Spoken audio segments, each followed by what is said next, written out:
आज ही डाउनलोड करें Skymet mobile app, पूछे मौसम का हाल अपनी पसंदीदा भाषा में और रहे बाकियों से एक कदम आगे। नमस्ते दोस्तों, मेरा नाम महेश पलावत है। आप सभी का बहुत बहुत स्वागत है स्काईमेट वेदर के नेशनल वेदर बुलेटिन में। आज 26 दिसंबर की शाम है और अगले कुछ दिनों में पूरे देश में हलचल बढ़ने वाली है मौसम की और बर्फबारी शुरू हो जाएगी। आज आपने देखा होगा कि राजस्थान के कई इलाकों में बादल छाए हुए हैं, उसी तरह से मध्य प्रदेश के कुछ इलाके में और उत्तर पूर्वी गुजरात में भी बादल छाए हुए हैं और पहाड़ों पर वेस्टर्न डिस्टर्बेंस पहुंच रहा है।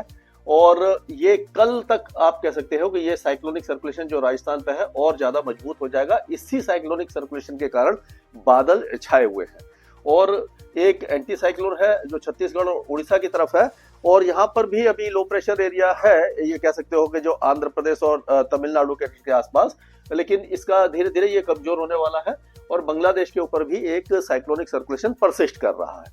तो ये सारे वेदर सिस्टम है और पिछले 24 घंटों के दौरान हमने देखा कि तापमान कुछ बढ़े हैं। और दिल्ली में आप देखिए कि दिल्ली में 8.6 डिग्री टेम्परेचर हो गया है, ये 9 के आसपास है, आप देख सकते हो। इसको मैं थोड़ा सा एनालाइज कर देता हूँ इसको, तो इससे आप देखेंगे कि ये सभी जगह पे जो तापमान है देखिए काफी ज्यादा बढ़ गए, थोड़े से बढ़ गए हैं। मतलब कि जो 3, 4 और 5 के आसपास थे और राजस्थान में 2, 3 के आसपास भी थे, वो सभी इलाकों में 6, 7, 8 इस तरह से टेम्परेचर दिखाई दे रहे होंगे। जैसे मैंने आपको पहले भी बताया था कि जब भी वेस्टर्न डिस्टर्बेंस अप्रोच कर रहा होता है, आ रहा होता है, तो हवाओं की जो दिशा है वो बदल जाती है। लोअर लेवल पे अभी आप देखेंगे आपके बहुत ज्यादा चेंज नहीं आया, लेकिन जो बादल आते हैं वो आना शुरू हो जाते हैं और जो मतलब के दिन के टेम्परेचर थोड़े से कभी कभी कम हो जाते हैं बादलों के कारण, लेकिन मिनिमम टेम्परेचर बढ़ जाते हैं। और वही हो रहा है कि अभी ये जो अप्रोच कर रहा है वेस्टर्न डिस्टर्बेंस, इसके कारण ये टेम्परेचर थोड़े से बढ़े हैं। और आप देखेंगे कि जब ये वेस्टर्न डिस्टर्बेंस आगे चला जाएगा, जैसे मैंने आपको पहले भी बताया था, पिछले भी कई बार मैं वैसे तो बता चुका हूँ, आप बोलोगे बार बार बता रहा है, लेकिन कई भाई बहन जिन्होंने नहीं देखा, जैसे ये वेस्टर्न डिस्टर्बेंस आया तो हवाएं इस तरह से बदलना शुरू हो गई और ये समझ लीजिए इस तरह से हवा बदल रही है। तो उससे क्या होगा, और बादल भी आ रहे हैं, तो यहाँ पर टेम्परेचर बढ़ जाएगी, मिनिमम टेम्परेचर, रात की टेम्परेचर। और जब ये क्या कहते हैं, ये वेस्टर्न डिस्टर्बेंस मान लीजिए कि और आगे चला गया, यहाँ पे चला गया तो हवा इस तरह से आ जाएगी और ये जो हवा है वो उत्तरी आ जाएगी। इस तरह से जब उत्तरी यहाँ पर बर्फबारी हो चुकी होगी, यहाँ से जब ठंडी हवाएं आएंगी तो टेम्परेचर गिरेगी और फिर जब दूसरा वेस्टर्न डिस्टर्बेंस आ जाएगा, फिर इन हवाओं को रोक देगा और टेम्परेचर बढ़ जाएगी। यानी मिनिमम टेम्परेचर जब वेस्टर्न डिस्टर्बेंस आ रहा होता है तो बढ़ जाते हैं, जब चला जाता है आगे बढ़ जाता है, उत्तरी हवाएं चलती हैं तो टेम्परेचर गिर जाते हैं। तो ये इसी तरह का अप डाउन जो है ये टेम्परेचर्स का वो लगातार आपको दिखाई देता रहेगा। तो ये जैसे जैसे हम आगे बढ़ते हैं, जनवरी में क्या होता है कि जनवरी के शुरुआती दौर में बहुत ज्यादा बढ़ोतरी नहीं होती टेम्परेचर, क्योंकि धीरे धीरे क्या होता है कि वो आप कह सकते हो कि वो मतलब कि सर्दियां थोड़ी सी और ज्यादा बढ़ जाती है। ये मैं दिखाऊंगा कि आपको ये आगे का है, यानी कि 31 तारीख को मान लीजिए ये जो वेस्टर्न डिस्टर्बेंस अभी आपने देखा था, ये 31 तारीख तक यहाँ पर आ गया, इस जगह आ जाएगा, तो क्या होगा, ये जो हवा है ये इस तरह से आ जाएगी, ये आ गई ये। तो आप देखिए ये जो उत्तरी हवाएं हैं ये काफी ज्यादा तेज हो जाएंगी 31 तारीख और 1 तारीख को, यानी कि नए साल पर, और जो नए साल की इस साल की आखिरी रात होगी उस समय उत्तर भारत में कड़ाके की सर्दी शुरू हो जाएगी। वेस्टर्न डिस्टर्बेंस आगे निकल जाएगा, यहाँ पर पूरे इलाके में स्नोफॉल हो चुका होगा।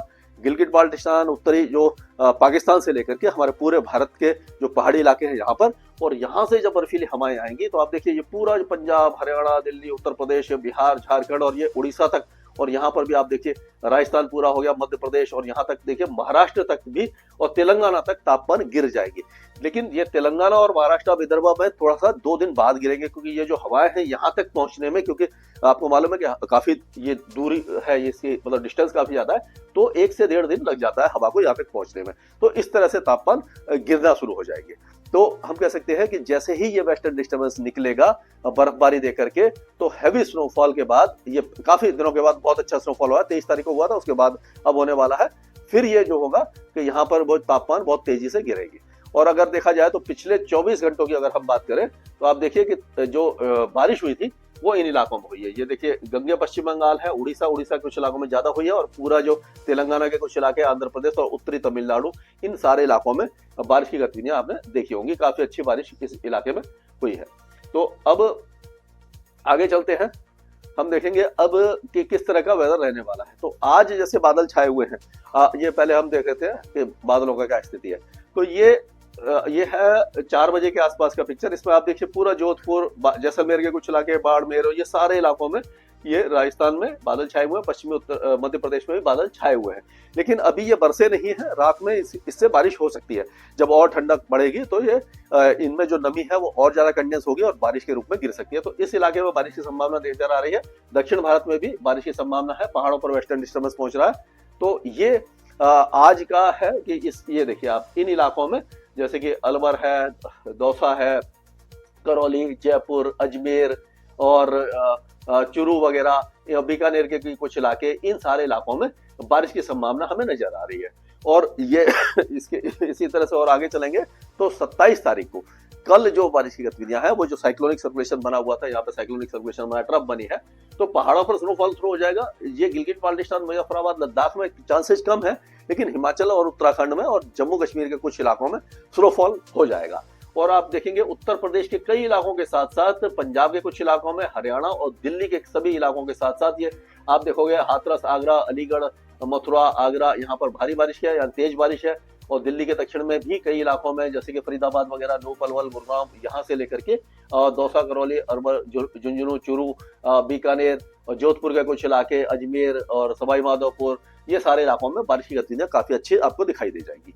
और जो पूर्वी उत्तर प्रदेश, बिहार, झारखंड, पश्चिम बंगाल, उड़ीसा, ये इलाके सूखे रहेंगे, पूर्वोत्तर राज्य भी सूखे रहेंगे, लेकिन मध्य प्रदेश के भी कई जिले अच्छी बारिश देखेंगे। और उसी तरह से विदर्भ के साथ साथ महाराष्ट्र के कई जिलों में केवल जो कोकण एंड गोवा है, कोस्टल एरियाज है, वहां पर, और ये गुजरात में बारिश की संभावना कम है, लेकिन फिर भी गुजरात के जो बनासकांठा, समरकांठा, महेसाना, पाटन, इदार, ये जो इलाके हैं, यहाँ पर बारिश की संभावना हल्की फुल्की दिखाई दे रही है आपको। और उसके बाद 28 तारीख को देखेंगे हम, पहाड़ों पर तो बारिश जारी रहेगी, दिल्ली और हरियाणा में भी कहीं पर भी हो सकती है। और उत्तर प्रदेश के, पूर्वी उत्तर प्रदेश के साथ साथ दक्षिणी बिहार, झारखंड और छत्तीसगढ़ में बारिश की गतिविधियां बढ़ जाएंगी, महाराष्ट्र में कम हो जाएंगी। यानी धीरे धीरे जो वेस्टर्न डिस्टर्बेंस आगे आता है तो वेदर भी आगे की तरफ जाना शुरू हो जाता है। तो इस तरह का मौसम रहने की संभावना हमें दिखाई दे रही है। और अगर दक्षिण भारत की बात करते हैं तो दक्षिण भारत में आप देखोगे कि जो लो प्रेशर एरिया है उसका असर तमिलनाडु और कर्नाटक के साथ साथ केरल, इन सारे इलाकों में दिखाई देगा। आंध्र प्रदेश और जो तेलंगाना में हल्की बारिश होगी। मुंबई, थाने, दानो, रत्नागिरी, सिंधुदुर्ग, ये जो इलाके हैं, यहाँ पर बारिश की चांसेस कम है। गोवा में भी कम है, लेकिन बाकी इलाकों में महाराष्ट्र की कई अच्छी जगह पर अच्छी बारिश होगी। और उसके बाद जो आगे जब बढ़ेंगे तो हो सकता है कि उड़ीसा के कुछ इलाकों में हल्की फुल्की बारिश होकर ये निकल जाए। और सिक्किम के साथ साथ अरुणाचल प्रदेश और असम में भी बारिश की संभावना बन रही है। यानी कि वेस्टर्न डिस्टर्बेंस ये अच्छा है। और जब ये वेस्टर्न डिस्टर्बेंस आगे निकल जाएगा तो उत्तरी हवाएं चलेंगी, बर्फीली हवाएं चलेंगी और कड़ाके की सर्दी आपको आधे से ज्यादा भारत में दिखाई देने वाली है। और इसके आगे जो भी अपडेट होगा मैं लगातार आपको बताता रहूंगा स्काईमेट वेदर में। अभी के लिए इतना ही। मौसम से जुड़ी सटीक जानकारी और खबरों के लिए हमारे YouTube चैनल को सब्सक्राइब करें और बेल आइकन दबाकर हर खबर पर रखें नजर।